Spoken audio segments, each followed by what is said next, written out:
Oh, self-reflection, the kingdom we all avoid.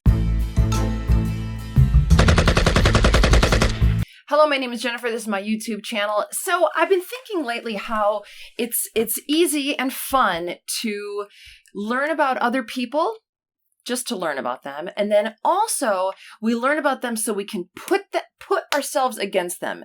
They're the demon and we're the good person. So I came up with a list of questions that I've asked myself and am contemplating. And I thought, hey, well, you have a YouTube channel now.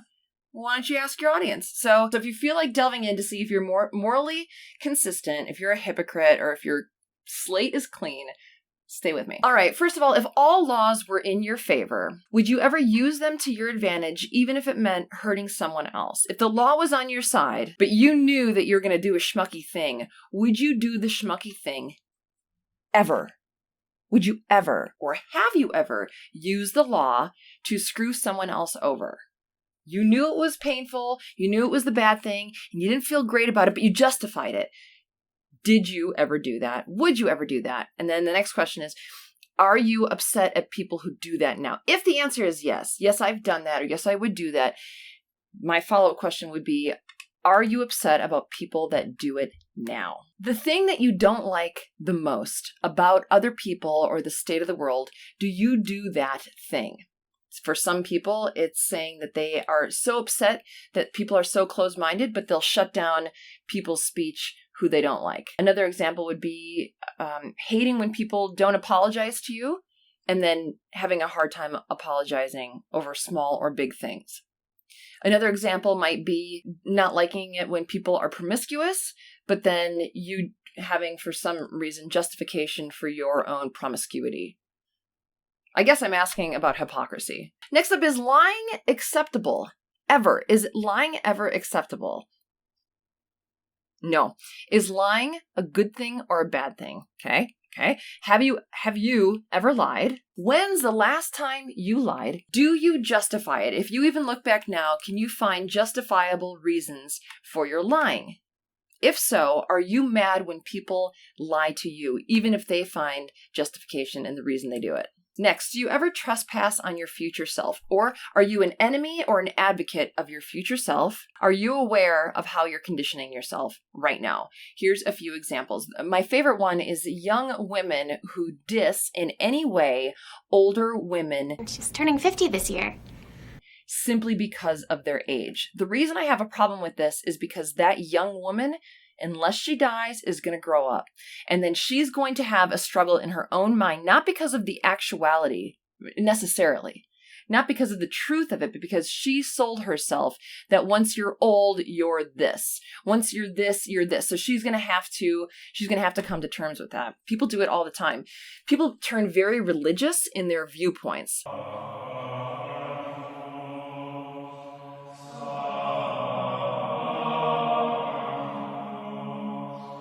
What I mean by that is there are some religions who you can't even really question God. You shouldn't ask that question. You shouldn't think that. But in the world, there are people who are not religious, but who turn religious in that sense.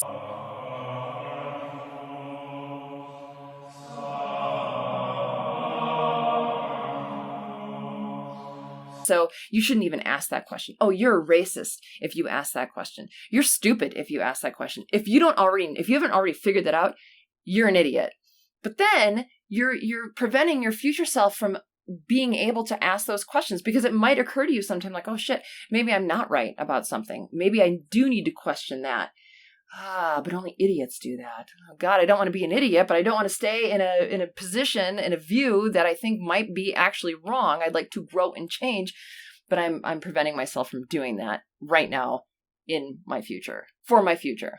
Okay, so this is a question when sometimes people say, if you were to die right now, would you go to heaven or hell? I don't like that. So let's look at this. I think this can get you closer to the actual answer.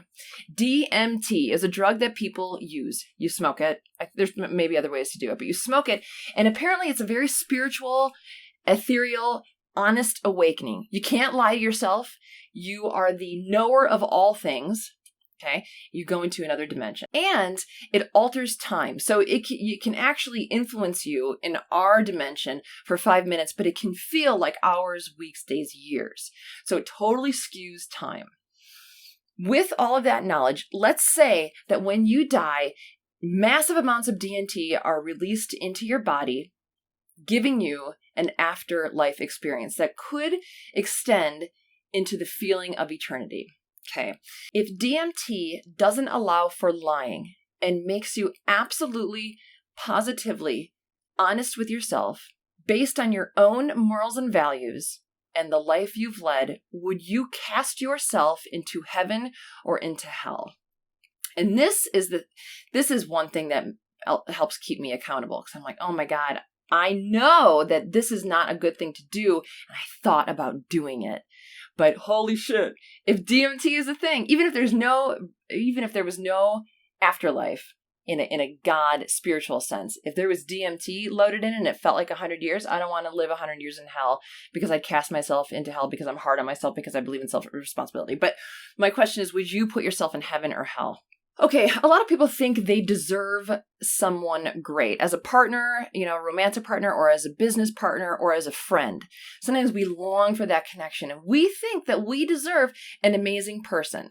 Okay, let's say that you meet that amazing person. You're like, holy shit, this person is everything I've ever wanted in a best friend, in a romantic relationship, or as a business partner. Let's say those are just the 3 things. And then they walk away.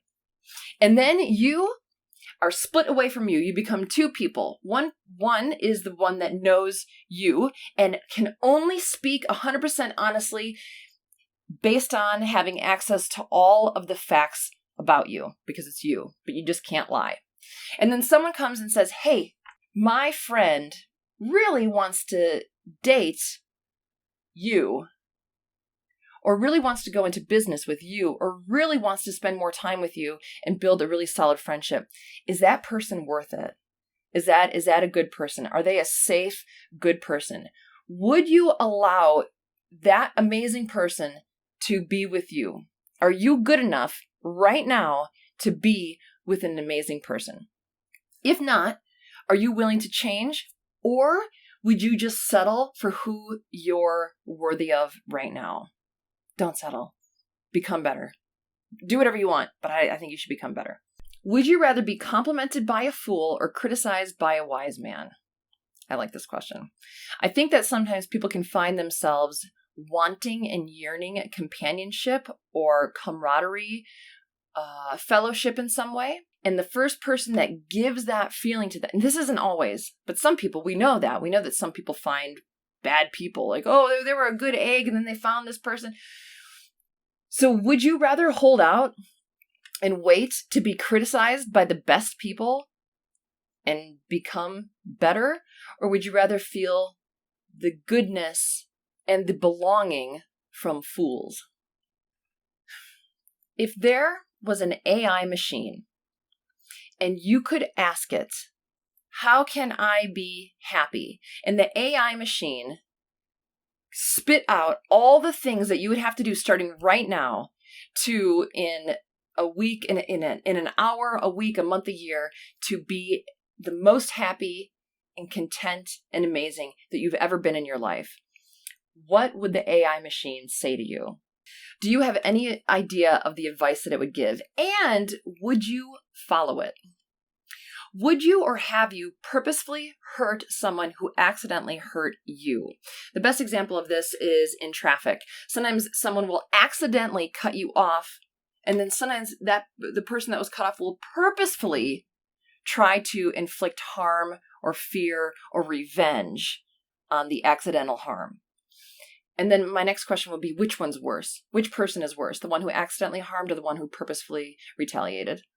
Misery loves company, but really everyone loves company. People that are happy want to be around happy people. People who are in a good, funny mood want to be around good, funny people, so on and so forth. But in the moments in your day or in your life when you feel rage, anger, sadness, any down or rigid shit mood, do you want others in the world to feel that pain? If so, why? If yes, Does that make you feel proud of yourself? If no, how do you not do that? What is your formula for not allowing yourself to do that and inflict harm in the world? Honestly, I really like to learn and I really like to grow, and I really like to learn about people's minds. So if any of these answers or any of these questions gave you pause, I would love to hear your answers. And I would also love if you have any questions to add that are good moral framework for really understanding your inner workings. And if you're living with hypocrisy or rage or lack of logic, any of those things, I would love more questions just to ask myself. So that's it. That's my video today. Thank you so much. If you like this, thumbs up. If you don't, thumbs down. Subscribe if you want to hang out with me. I have some other videos in the past. So, and I'll put some cards up. But anyway, go out there and be contemplative about your life.